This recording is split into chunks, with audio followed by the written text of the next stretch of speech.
Ya, Assalamualaikum warahmatullahi wabarakatuh. Kita akan pada kesempatan kali ini kita akan membahas tentang bab 2 ya. Bab 2 itu bagian yang menjadi dasar terwujudnya suatu teori gitu.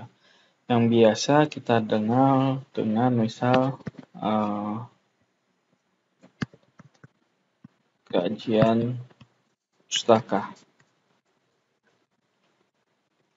Jadi di kajian pustaka ini saya akan membahas secara umum saja ya.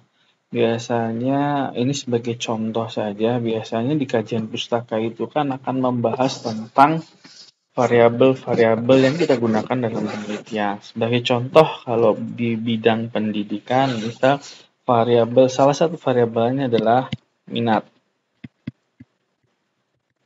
Misal, atau mungkin dua hasil belajar. Nah, dari minat dan hasil belajar, maka kita wajib menguraikan, membuat atau menggali sebenarnya minat itu seperti apa, hasil belajar itu seperti apa. Dari mana sumbernya untuk menguraikan? Bisa dari buku, bisa dari artikel,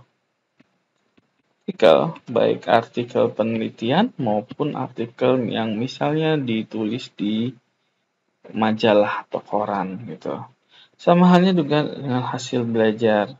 Bisa dari buku atau dari artikel. Nah, ini poin-poin penting yang wajib kita buat sebagai landasan. Nah, apa misalnya yang akan kita bahas? Sebagai contoh minat.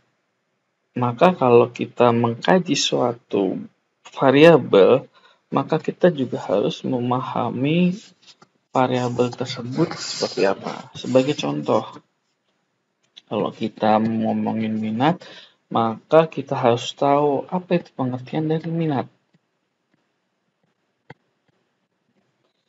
Apa itu pengertian dari minat? Nah, pengertian ini saran saya jangan hanya satu atau dua orang.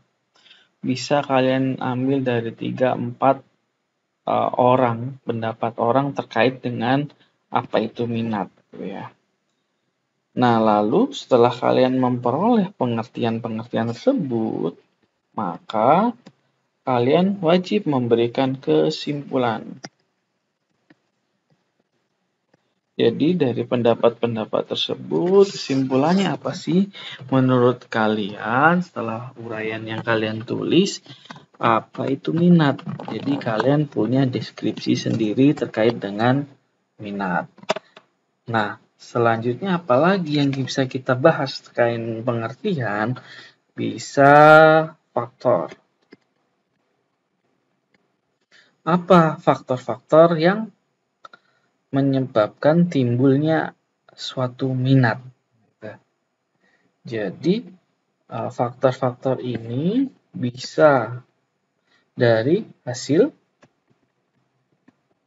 penelitian. Nah,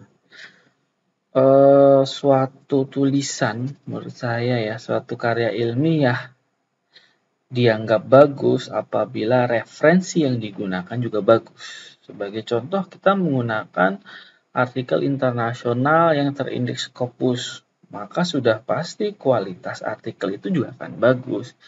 Maka kalau bisa, kalian mencari artikel atau hasil penelitian terindeks Scopus dan terupdate. Ya, rentan waktunya bisa dari 2015 sampai 2020. Nah, di sini juga bisa sebenarnya banyak sekali yang bisa kalian uraikan dari minat ini, tidak sekedar pengertian dan hanya faktor. Nah, kalian di sini dituntut untuk mampu mengembangkan atau menguraikan sebenarnya minat itu seperti apa. Jadi pembaca yang melihat tulisan Anda akan bisa memahami minat itu seperti apa. Secara mendalam itu minat seperti apa. Nah, hasil belajar juga dibuat sama seperti minat. Gitu. pengertian hasil belajar, faktor-faktornya, kaitan hasil belajar, dan sebagainya. Nah, ini untuk kajian pustaka. Nah, setelah kita membuat penjelasan dari variabel-variabel, maka biasanya yang kita cari adalah penelitian terdahulu.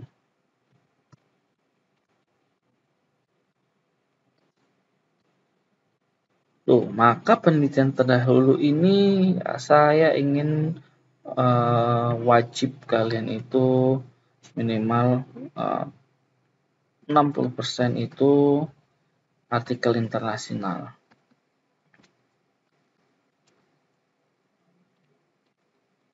Oke, artikel internasional. Artikel internasional tentu saja yang terindeks Scopus, supaya kualitas kalian juga bagus. Nah, penelitian terdahulu ini tentu saja dicari berkaitan dengan variabel-variabelnya.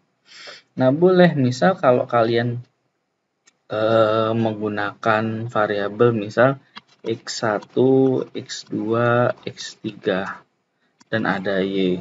Tentu saja kalian boleh mencari atau menggunakan penelitian terdahulu yang hanya membahas X1 ke Y, atau hanya membahas X3 ke Y. Jadi nggak harus semua ada dan semua menjelaskan X1, X2, X3 ke Y, tidak. Cukup mewakili saja sudah cukup. Artinya di situ sebagai dasar teori kalian untuk membuat rancangan penelitian, atau bisa membuat kalau di Amos itu model penelitian, atau bisa membuat kerangka pemikiran terkait dengan penelitian terdahulu yang kalian buat. Nah, ini saya ingin kalian 60% artikel itu berasal dari internasional dan rentan waktunya terupdate ya minimal 2015 lah sampai 2021. Oke, kita ganti ini 2021. Nah, ini perwakilan saja yang untuk variabel-variabel ini, jadi nggak harus dibahas semua. Kalau misalnya hanya ada X1 dan X2 terhadap Y, ya tidak masalah. Nah, di situ juga yang harus kalian perhatikan tabelnya. Apa yang harus dibahas di dalam tabel penelitian? Tentu saja nama.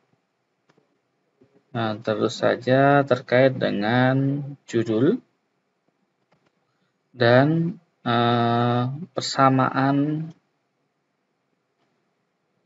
dan perbedaan.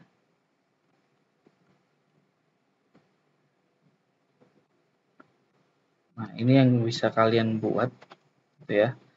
Kalian buat, kalian tambahkan, atau mungkin bisa kalian kembangkan.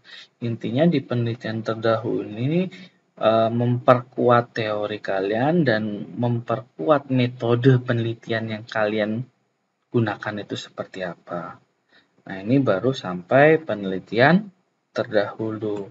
Nah, di penelitian terdahulu ada juga yang tidak kalah pentingnya. Apa? Yaitu kerangka pemikiran.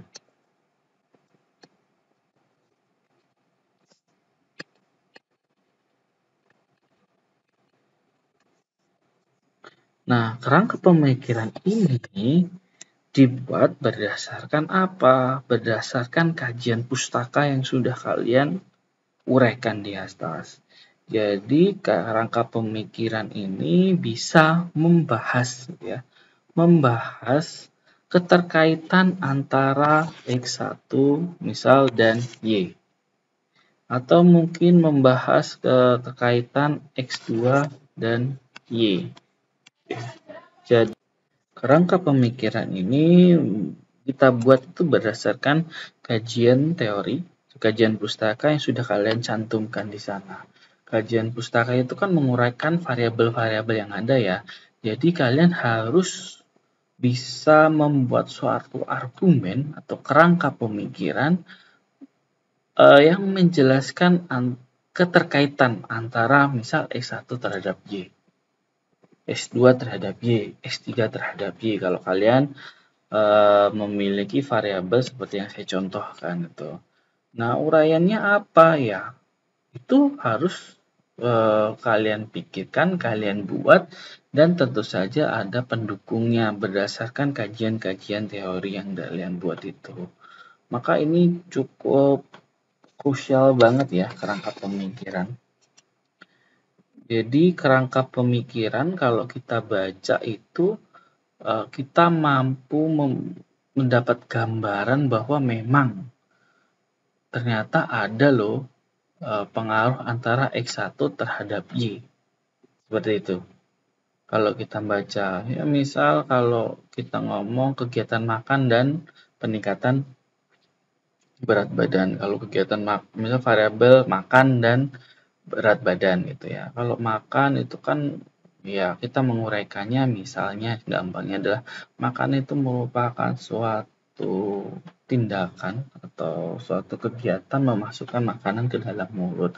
Artinya di situ akan adanya kalori, adanya energi yang diserap oleh tubuh.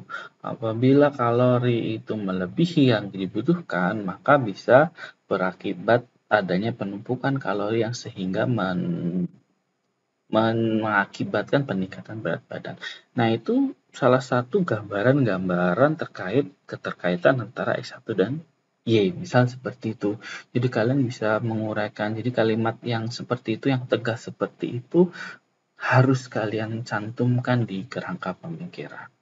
Selanjutnya apa? Setelah kerangka pemikiran itu kan ada misal hipotesis ya, atau kerangka hipotesis yang seperti yang saya buat ini.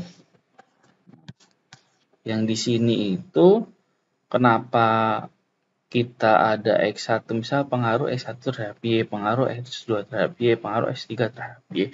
Nah, ini diambil dari hasil penelitian yang terdahulu sudah kalian cantumkan atau dari penelitian yang lain. Jadi memperkuat loh, misalnya hipotesis kalian X1 itu berpengaruh terhadap Y gitu. Jadi carilah penelitian atau artikel yang berdasarkan penelitian yang memperkuat argumenmu. Jadi kalau tidak memperkuat argumenmu, itu cukup kalian simpan. Misal ada ada dua artikel penelitian, satu itu menjelaskan pengaruh terhadap X1 terhadap Y. Tapi artikel satunya itu membahas tentang tidak ada pengaruh X1 terhadap Y, padahal sama-sama variabelnya ya. Maka menurut saya, kalian pakai dulu untuk membuat kerangka pemikiran ini, kalian pakai dulu yang mempengaruhi. Nanti kalau kalian sudah mendapatkan olah data ternyata tidak berpengaruh, maka yang tidak berpengaruh itu bisa kalian pakai, kalian gunakan untuk memperkuat hasil analisis kalian. Jadi yang tidak berpengaruh jangan terus dibuang, kalian simpan karena untuk jaga-jaga. Kalau seandainya pada analisis data kalian hasilnya ternyata tidak sesuai dengan hipotesis. Nah, mungkin cukup sekian untuk pembahasan kajian pustaka. Minimal ada yang saya sampaikan ini nanti akan bisa berkembang seiring dengan judul masing-masing. Jadi tetap bisa berkembang, tetap bisa berubah. Tapi poin pentingnya ada di video yang saya share pada ini.